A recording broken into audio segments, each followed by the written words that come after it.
ভাত খাচ্ছি আমরা প্রতিদিন যাতে ক্ষুধা মেটানোর জন্য, আবার শরীরে এনার্জিও লাগে। সেই এনার্জি ভাত থেকে তৈরি হয়, অন্যান্য খাবার থেকেও তৈরি হয়। ভাত তো কার্বোহাইড্রেট, প্রোটিন আছে, মাছ মাংস, ফ্যাট আছে, দুধ ডিম মাংস, এগুলো খেয়ে আমাদের বডির প্রতিদিনের রিকোয়ারমেন্টস চাহিদা পূরণ করে থাকি। একজন লোক বসে আছে, তার কতটুকু এনার্জি দরকার হয়, একজন লোক কাজ করে তার কতটুকু এনার্জি দরকার হয়, এটা খুব গুরুত্বপূর্ণ। আর এই যে এনার্জি দরকার বডিতে, এটা আসে তো তিনটা কম্পোনেন্ট থেকে, তিনটা উপাদান থেকে। তারপরে ভাত একটা কিন্তু গুরুত্বপূর্ণ উপাদান। এই ভাত আপনার জন্য, শরীরের জন্য যেমন উপকারী, এই ভাত আবার শরীরের জন্য ততখানি ক্ষতিকারক। তাই বলি, ভাত খাচ্ছেন না বিষ খাচ্ছেন বুঝে দেখেন। যদি ভাত বেশি খান পরিমাণের চাইতে, এই ভাত আপনার শরীরের জন্য বিষ। আর যদি পরিমিত খান, তাহলে এটা আপনার জন্য আশীর্বাদ।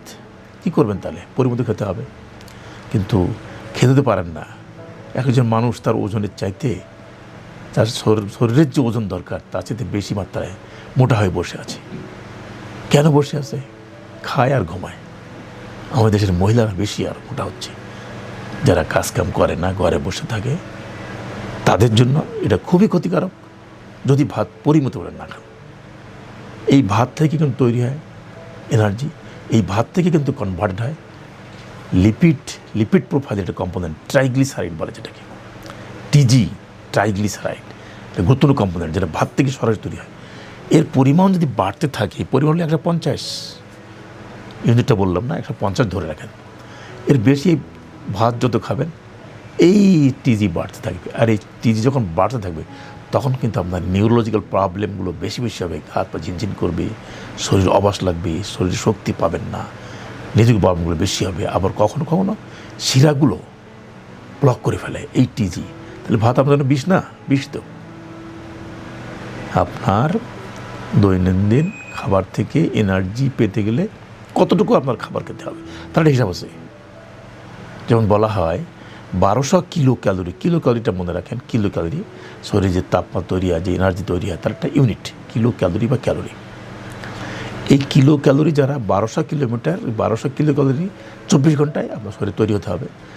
যদি চুপচাপ থাকেন, খাওয়া দাওয়া না করেন, এই খাওয়া দাওয়া করবেন আর চুপচাপ শুয়ে থাকবেন, তাহলে কি যদি অ্যাক্টিভিটি করেন, যেমন মহিলাদের ক্ষেত্রে অ্যাক্টিভিটি করলে আপনার বয়স অনুপাতে ক্যালোরি মাত্রাও বাড়াতে হয় এবং ক্যালোরি পূরণ হবে খাবার থেকে।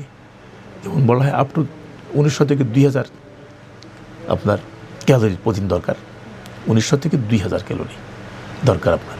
এই 1900 থেকে 2000 ক্যালোরি আপনি কোথেকে পাবেন, কী খাবার থেকে পাবেন, সেগুলো হিসাব করেন, সেই পরিমাণে খান। যদি এর বাইরে বেশি খান, তাহলে আপনার শরীরে মেদ জমে থাকবে, আর এই মেদ আপনার জন্য ক্ষতিকারক। তাহলে ওজন কমাবেন কীভাবে? ওজন কমাতে গেলে আপনাকে খেয়াল রাখতে হবে, একটা হিসাব আছে কিন্তু।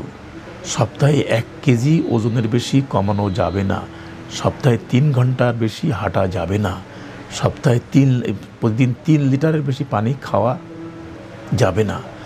আর ব্যালেন্স ডায়েট খেতে হবে প্রতিদিন। Balance diet, protein fat carbohydrate মিলিয়ে ব্যালেন্স ডায়েট বলতে যা বুঝায় বিস্তারিত বললাম না। ব্যালেন্স ডায়েট মনে রাখেন, কী খাবার খেলে কতটুকু এনার্জি তৈরি হয়, আপনার শরীর রিকোয়ারমেন্টস কতটুকু, সেই পরিমাণ খান। নাহলে আপনার হার্ট অ্যাটাক হবে, লিভারের চর্বি হবে, ব্রেন অ্যাটাক হবে এবং আপনি অকালে জীবন হারাবেন।